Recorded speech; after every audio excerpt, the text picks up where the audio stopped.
There are a few dates that resonate through the annals of Canadian history. July 1st, 1867, Confederation. April 9th, 1917, the Battle of Vimy Ridge. And August 19th, 1942, the Dieppe Raid. On this, the 75th anniversary of the Dieppe Raid, I wanted to learn more about the men that were there, local men, like Bill McKellar, James Campbell, and Richard Collins. I thought a good first stop would be the Saskatchewan Military Museum in Regina.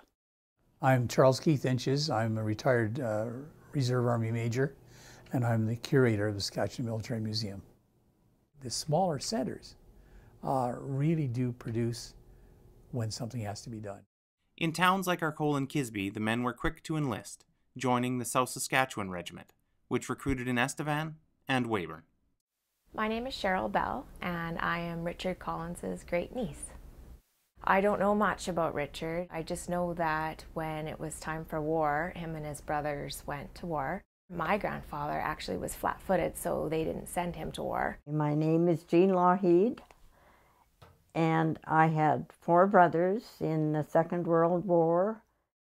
I think it was because there was so much unemployment at the time, at the beginning of the war, and I guess it was a way they could make some money. I was only probably 10 years old, and war to me, I really didn't realize what war was. While the other 3 McKellar boys went their separate ways, 17-year-old Bill lied about his age and joined the South Saskatchewan Regiment, being placed in B Company. Lieutenant Colonel Cecil Merritt was commanding officer of the South Saskatchewan Regiment. In 1942, the outlook of the war was bleak. The troops wanted to do something, and their officers wanted to get into it as well. So they tasked the South Saskatchewan Regiment as one of the units to go into Dieppe. There were various reasons for undertaking the raid. It was supposed to be a bit of a practice to invade. There was a radar station there, and the Allies wanted to know about the equipment they had. For their part in the Dieppe raid, the South Saskatchewan Regiment was assigned to land at Green Beach, located at Pourville, France. Merritt's group was tasked to get to this Army headquarters, and they did get quite a ways, but they didn't get to the headquarters because they landed on the right-hand side of this creek, and that's why the bridge was there. They had to get across the bridge to get up to that German Army headquarters. So as I understand it, if they'd landed on the left-hand side of that ravine bridge, they'd have had an easier go of it going up towards the headquarters. Initially, it was a victory.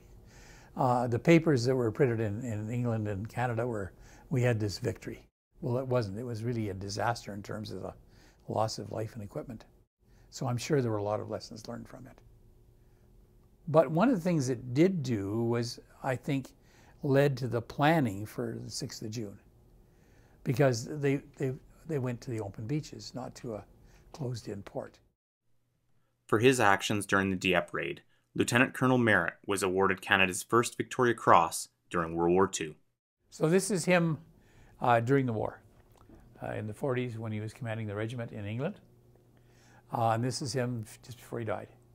A very, very kind gentleman. But he got his VC for urging the troops across and leading them as far as they did. When they were taking the troops off the beach, I had an opportunity to get on a landing craft and go back to England, and made the conscious decision, according to one of the fellows who was on the beach, who was wounded, and he said, I'll stay with my boys.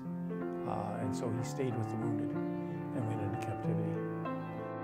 For his heroism at Dieppe, McKellar was awarded the Military Medal in a ceremony at Buckingham Palace. Campbell and Collins, however, would never have medals pinned to their chests. He didn't come home. They never found out what happened to him. The family was told that he passed away. We were able to shed some light on Collins' final moments thanks to a Freedom of Information request to Library and Archives Canada.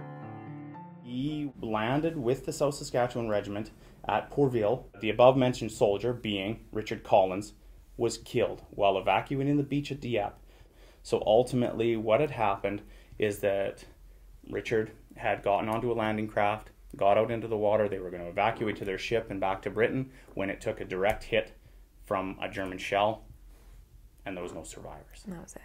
He is commemorated on a memorial in Britain for the Dieppe raid, but he has no known grave in Britain. Wow. So there is some closure. Ultimately, a piece of Collins did find its way home. These, which are actually Richard Collins medals. Can I Yeah, have a absolutely, look? yeah. That's beautiful. And I didn't know that he signed up on his own. And this one here That's the Dieppe. means that he had served at Dieppe. Yeah. Yeah. 75 years after the Dieppe raid, McKellar's Field Service cap is a cherished family heirloom. It holds the secrets of warfare loved ones never knew. He really didn't talk much about it. But the citation that accompanies his military medal speaks volumes. During the operation at Dieppe, on August 19, 1942, Private McKellar displayed great bravery and leadership in the face of the enemy. Under cover of smoke, McKellar led a dash across the bridge, and after a 200-yard crawl over open ground, succeeded in destroying an anti-tank gun, its crew, and a pillbox containing a machine gun. This highly courageous feat enabled B Company to cross the bridge unopposed. Private McKellar was subsequently wounded in the arm.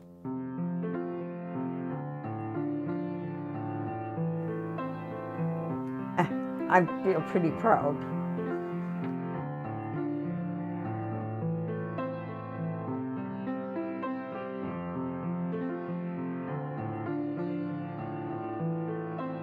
I think the effort was worthwhile,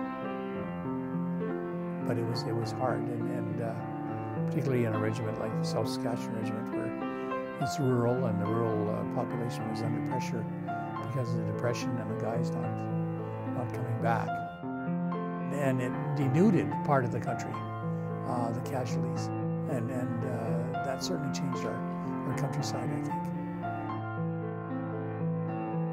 Dear Madam, I deeply regret to inform you that your husband, Private James Duncan Campbell, gave his life in the service of his country in the action at Dieppe on the 19th day of August, 1942. The Minister of National Defence and the members of the Army Council have asked me to express to you and your family their sincere sympathy in your bereavement. We pay tribute to the sacrifice he so bravely made.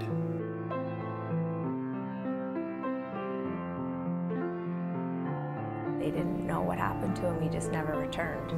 He went there, did his duty, and didn't come home. While McKellar returned to Kisby a decorated veteran, Campbell was buried in France. His name forever etched in bronze here, along with Collins and the rest of the local boys who paid the ultimate price.